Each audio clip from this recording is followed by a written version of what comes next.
D'accord, justement, que représente le président Thomas Sankara pour vous? Vous savez, nous sommes lancés en politique à partir d'un certain nombre de constats. Des constats relatifs à des préoccupations internes au Sénégal, mais des constats beaucoup plus génériques par rapport au rapport de l'Afrique au reste du monde. Et évidemment, deux notions ont pris une importance particulière dans notre diagnostic de base qui a prévalu à la création du parti. La notion de patriotisme qui interpelle le Sénégal en tant que peuple, en tant que nation, en tant qu'État, et la notion de souveraineté qui renvoie au panafricanisme dans sa dimension la plus fluide. Évidemment, l'Afrique n'est pas une réalité homogène. Il ne faut pas qu'on se leurre en pensant que dès qu'on parle de l'Afrique, c'est comme si c'était une seule réalité. C'est un continent qui, d'est en ouest, du nord au sud, présente des spécificités. Mais c'est un continent qui, à la base, regroupe un certain nombre de caractéristiques communes, indépendamment des petites différences. Et sous ce second aspect, un certain nombre de leaders politiques illuminent effectivement nos réflexions, mais également guident quelque part notre action. Il s'agit certainement du président Thomas Sankara, mais il y a d'autres leaders comme Patrice Lumumba, comme Mamadou Dia au Sénégal, qui est d'ailleurs une de nos références les plus solides. Vous avez vu que récemment, le président Diomaye a rebaptisé la plus grande avenue chez nous pour lui donner le nom du président Mamadou Dia. Certainement d'autres, Kwame Nkrumah à côté. C'est autant de leaders qui nous inspirent. Évidemment, nous nous inspirons d'eux, mais en nous adaptant à notre contexte. Les contextes ne sont pas les mêmes et nous pouvons prendre beaucoup de leurs idées, de leur conception des choses, mais en l'adaptant à notre contexte, à notre temps et aux outils dont nous disposons aujourd'hui. Et c'est cela que représente effectivement Thomas Sankara. Ce n'est pas seulement dans le discours politique, mais les actes qui ont été posés durant le court temps qu'a duré son règne pour souverainiser le Burkina Faso, pour ramener les valeurs et les traditions qui fondent la société burkinabé. Ça, c'est extrêmement important pour tout Africain qui veut aujourd'hui mener un combat similaire. Justement, est-ce que vous pensez que les pays africains aujourd'hui doivent s'inspirer donc de cet idéal de souveraineté, de lutte contre l'impérialisme qu'a incarné le président Thomas Sankara donc pour aller de l'avant? Vous savez, je serais très prétentieux pour pouvoir parler au nom de toute l'Afrique et j'éviterai sûrement d'apparaître comme un donneur de leçons. Je peux parler du Sénégal avec beaucoup d'aisance. Je peux, avec beaucoup d'humilité, faire des suggestions pour le reste de l'Afrique. Et je pense que nous devons poser les actes dès lors qu'on nous a dit que nous étions des États indépendants. Cette indépendance, nous l'avons arrachée d'une manière ou d'une autre. Certains ont dû lutter militairement, même j'allais dire physiquement. D'autres ont eu à mener des luttes politiques pour aboutir à l'indépendance. Dès lors qu'on a cette indépendance, c'est à nous de donner un contenu à notre souveraineté.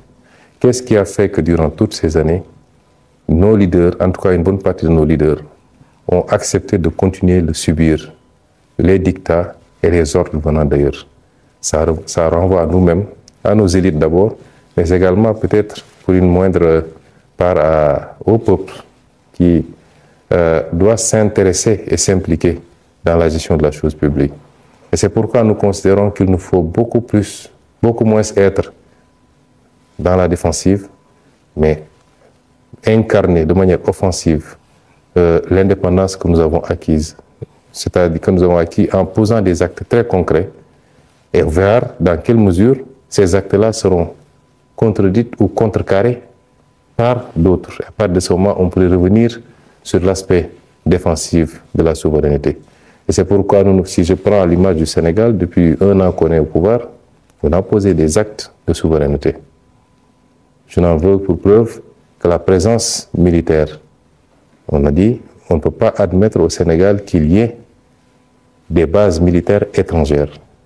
Et pour tout pays qui avait une base militaire au Sénégal, on l'a notifié pour le dire que nous demandons à ce qu'ils retirent toutes les troupes du Sénégal. Et cette opération est lancée. Si vous avez suivi l'actualité, il y a 2 jours, une base militaire a été libérée et le processus prendra fin d'ici le mois de juillet et le Sénégal n'aura plus sur son sol de base militaire étrangère. On n'a pas besoin, pour moi ça doit être un acte ordinaire pour un pays, de dire que nous sommes souverains, nous avons une armée nationale, nous avons des forces de défense et sécurité, nous pensons pouvoir gérer nous-mêmes notre sécurité. Et c'est autant d'actes qui sont posés sur la gestion de nos ressources naturelles.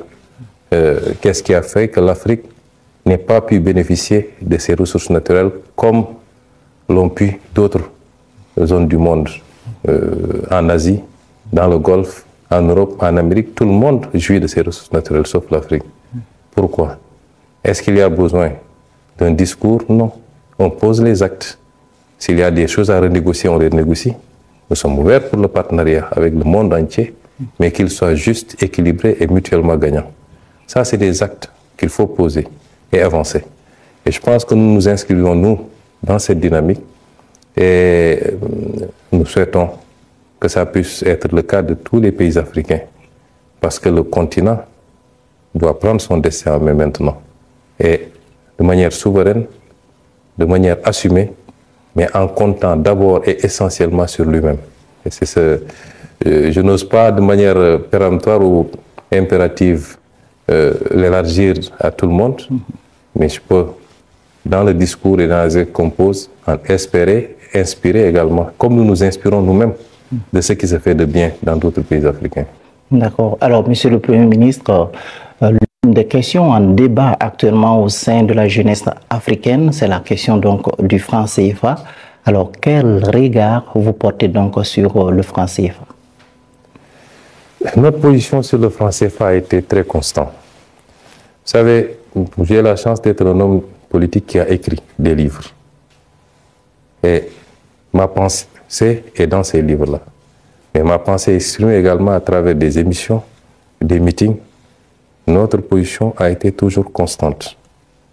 L'effort d'intégration d'une sous-région qui passe par des actes forts pour avoir un marché commun, pour avoir des législations tarifaires communes, pour avoir une monnaie commune, c'est un effort salutaire. Nous voulons un espace intégré. Nous voulons une zone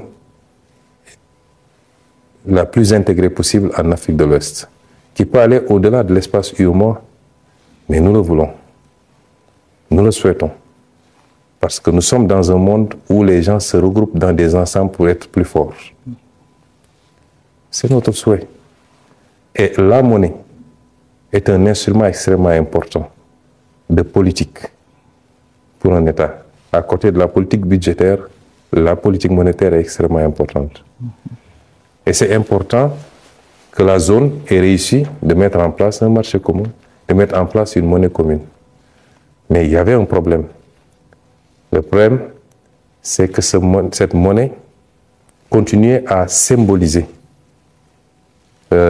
quelque part une présence coloniale, quoi qu'on dise. Et nous avons considéré que cette monnaie dépouillée de ces éléments-là redevenait une monnaie des Africains, par les Africains et pour les Africains. Il y a des aspects symboliques, c'est l'appellation de la monnaie, même si CFA de 1960 ne signifie plus tellement CFA de 1900. Mais le seul fait qu'on parle encore de CFA pose problème. Ça, c'est un élément. Mais ça, c'est les aspects les moins importants. Mais c'est symbolique. Après, la monnaie est un instrument, comme je l'ai dit, de politique publique.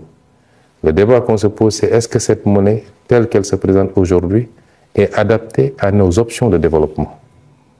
De la réponse à cette question doit dépendre l'orientation qu'on va prendre. La monnaie CFA, arrimée à l'euro et à la zone euro, semble être une monnaie trop forte pour nos économies, qui nous restreint à être des pays importateurs qui consomment ce qui est produit ailleurs, mais qui ne nous rend pas très compétitifs quand on veut inverser la tendance. Or, la logique dans nos pays, c'est d'aller vers une politique de substitution des imports. C'est entre autres un des griefs économiques, il y en a beaucoup d'autres, notamment le manque de flexibilité et beaucoup d'autres aspects. À partir de ce moment, c'est de la réponse qu'on apporte à ces considérations techniques qu'aura dépendre notre décision d'aller dans tel ou tel autre sens. Et nous avions dit, depuis mes écrits, mon livre de 2018, quand je devais être candidat à l'élection présidentielle, jusqu'au programme du président Bassirou Diomaye de 2024, nous sommes restés constants. Nous sommes dans un ensemble qui présente ses avantages, mais qui a des inconvénients. Nous poserons le débat avec nos partenaires pour leur dire que nous devons évoluer. Si une solution est trouvée dans ce cadre-là, tant mieux. Il n'y a aucune raison pour que nous sortions de cette monnaie. Mais si ce n'est pas le cas, nous assumerons notre responsabilité. Et nous sommes toujours dans cette logique. Quand nous sommes arrivés, la BCEAO, qui est l'institution commune, nous a présenté les travaux qu'ils ont faits, qui vont exactement dans le sens de ce que nous avons dit tout à l'heure. Il s'agit maintenant pour les présidents de se retrouver pour valider un certain nombre d'options. Ça, c'est l'aspect politique. Les techniciens ont fait leur travail. Et nous espérons que les présidents vont convoquer, vont statuer, vont nous permettre de faire un pas significatif vers l'appropriation totale et définitive de notre monnaie pour pouvoir avoir un instrument monétaire et une politique monétaire, ce qui n'est pas le cas actuellement. C'est pourquoi nous sommes toujours obligés de nous recentrer sur nos politiques budgétaires avec les tensions que nous vivons. C'est ça notre position, nous restons constants. Il y a beaucoup d'amalgames qui se font, oui, c'est eux qui avaient dit qu'ils sortiraient, c'est un État se gère de manière responsable. Et nous sommes avant tout des panafricanistes. Tout ce qu'on peut faire pour rester dans la cohésion, nous le ferons. Mais si on se rend compte que ça ne va pas dans le bon sens et que ce n'est pas bon pour nous, le panafricanisme a ses limites également. Ça ne peut pas se faire au détriment des intérêts des États. À partir de ce moment, nous assumerons toutes nos responsabilités par rapport à cette monnaie. D'accord. Alors, Monsieur le Premier ministre, l'intégration économique en Afrique de l'Est rencontre actuellement des difficultés. La CEDEAO compte actuellement 12 pays, après donc le retrait des pays de l'AES. Comment est-ce que justement vous avez vécu ou vous vivez en tout cas cette rupture entre la CEDEAO et l'AES? Avec beaucoup de regrets. Il faut dire les choses, ne pas être panafricaniste et souhaiter que les ensembles, les fragiles ensembles que nous avions peiné à rassembler éclatent. Je ne pense pas que les pays de l'AES l'aient fait de gaieté de cœur. Je ne pense pas que le reste de la CEDEAO l'ait accepté de gaieté de cœur. Les rassemblements, c'est d'abord les rassemblements des peuples, avant d'être les rassemblements des dirigeants. Et les peuples continueront à être des peuples de la CEDEAO, quoi qu'on veuille. Ce n'est pas parce que 3 pays sont sortis de la CEDEAO qu'on est dans une rupture totale, opaque, et qu'il n'y ait plus de relations commerciales, de relations économiques, de relations sociales même. Parce que de part et d'autre des frontières, c'est souvent les mêmes populations avec les mêmes ethnies qui vivent. Et notre zone est condamnée à vivre ensemble. Nous sommes liés par l'histoire, par la géographie.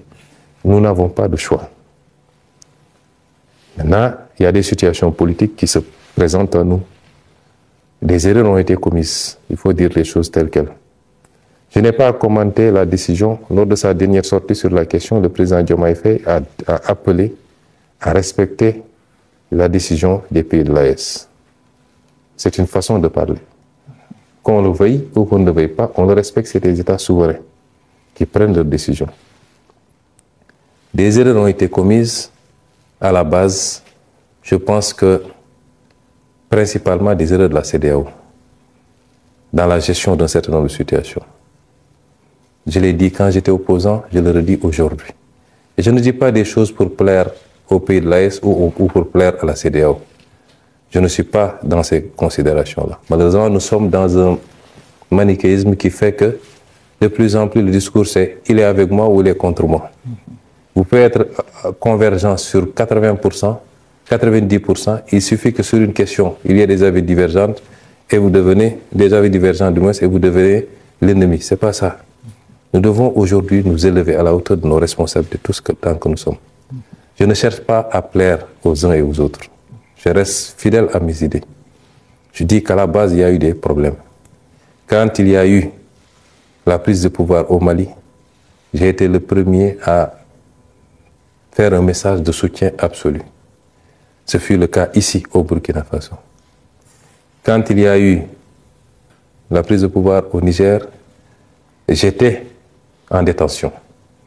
Mais j'ai réussi à faire passer un texte sur ma page Facebook, non seulement pour apporter mon soutien, mais pour m'inscrire en faux par rapport aux menaces de la CEDEAO de l'époque d'intervenir militairement. C'est des choses qu'on ne peut pas comprendre. L'embargo qui a été fait contre le Mali, c'est inacceptable. Et un pays comme le Sénégal n'aurait jamais dû, en tout cas si nous étions au pouvoir, nous n'aurions jamais accepté cela. On ne règle pas ces problèmes-là de cette manière. On ne peut pas choisir d'aller intervenir militairement dans un pays alors qu'on ne l'a pas suffisamment aidé à faire face à ces problèmes d'insécurité.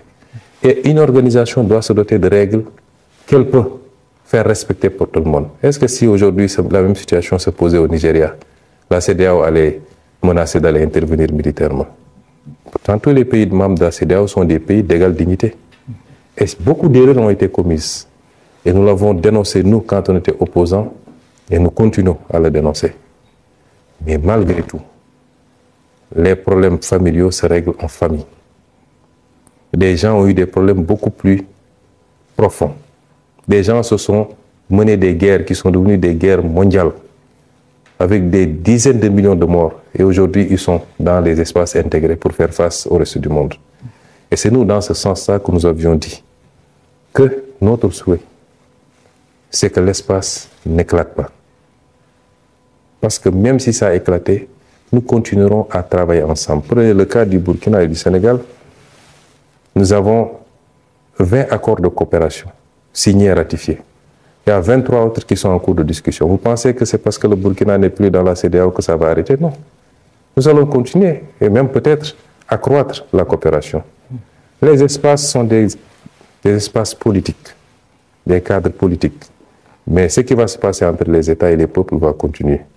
Et nous espérons, en respectant les choix des uns et des autres, et j'espère que la CEDEAO va en tirer toutes les conséquences pour que, dans le traitement à la base, je disais tout le temps, on ne peut pas ignorer les causes réelles d'une maladie pour vouloir se pencher sur les symptômes. S'il y a coup d'État, qu'est-ce qui a amené les coups d'État? Et pourquoi, quand les gens font des tripotages constitutionnels, la CEDEAO ne parle pas? Quand des gens briment des opposants, la CEDEAO ne parle pas? Jusqu'à ce que certaines situations arrivent, on sort des communiqués, on fait des embargos et on menace d'intervenir militairement. C'est ces erreurs qui nous ont conduit à ça. Et j'espère que la CEDEAO en tirera toutes les leçons et surtout aura l'ouverture qu'il faut pour traiter tous les États de manière égale. Il n'y a pas ici de grands ou de petits États, etc. Et peut-être sous ce chapitre, et je ne désespère pas, tôt ou tard, que les retrouvailles se fassent, parce que nous avons un destin commun.